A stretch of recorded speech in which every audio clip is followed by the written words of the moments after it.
जिनका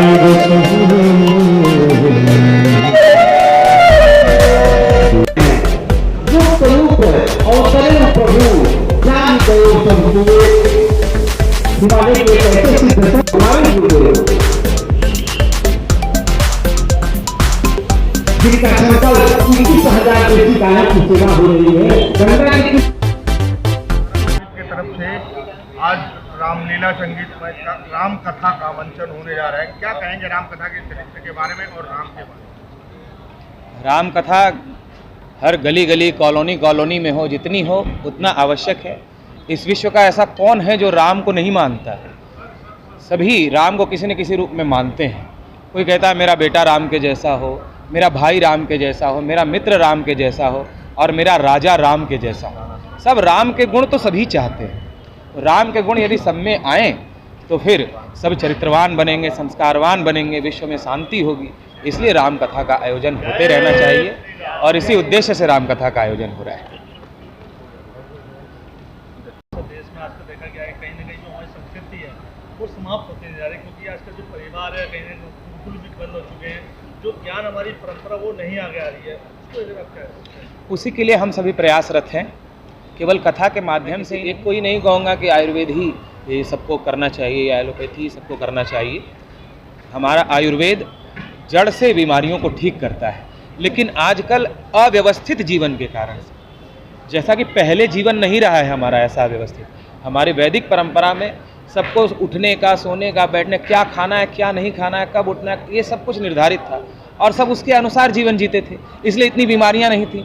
लेकिन जब से सब वैदिक परंपरा से विमुख होकर के जीवनचर्या अपना बनाने लगे हैं, नई नई बीमारियां रोज सुनने में आ रही हैं, ये बीमारी है ये बीमारी है, तो इसलिए फिर एलोपैथ की भी ज़रूरत हो रही है आज के समय में। और एलोपैथ का भी विरोध नहीं है, उससे जो कहीं नहीं ठीक होता वो एलोपैथ से ठीक होता है।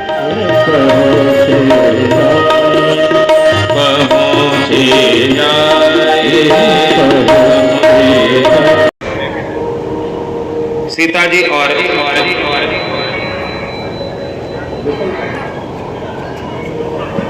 सीता और सुमंत्र के साथ तथा लक्ष्मण सहित भगवान श्री राम श्रृंगवेरपुर में पहुंचे। श्रृंगवेरपुर कुल भीलों की नगरी है, बड़े गरीब हैं। जगह जगह रामलीला का मंचन हो रहा है और आज सरोजनी नगर में भी रामलीला का मंचन है। इस पर आपकी क्या प्रतिक्रिया?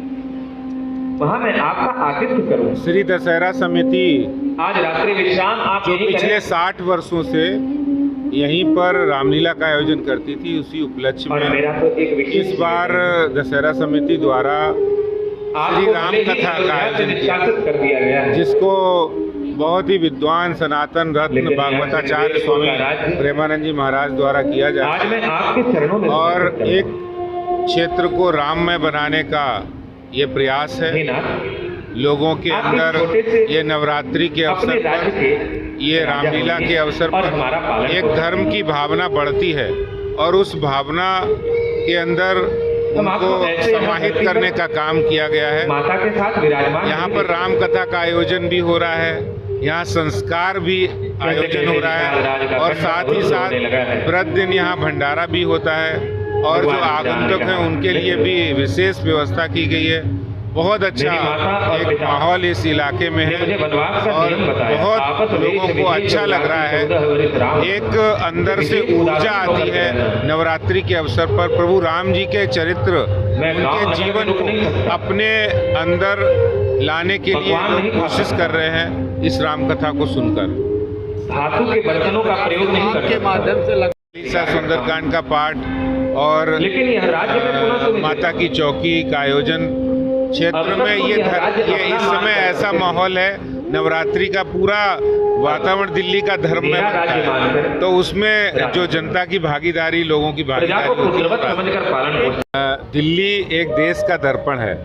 यहाँ पर दुर्गा पूजा भी होती है, यहाँ दशहरा भी होता है, रामलीला भी होती है, और नवरात्रि के त्योहार भी होते हैं, माता की चौकी और जागरण होते हैं। यही दिल्ली की विशेषता है। दिल्ली एक देश का मॉडल है जहाँ हर प्रांत के, चाहे वो बंगाल हो, चाहे महाराष्ट्र हो, चाहे वो गुजरात हो, यूपी हो, बिहार हो, हरियाणा हो, पंजाब हो, हर जगह के लोग हैं। तो इसलिए अपनी अपनी आस्था यहाँ दिखाते हैं और सब लोग बड़े श्रद्धा के साथ उनसे जुड़ते हैं। बहुत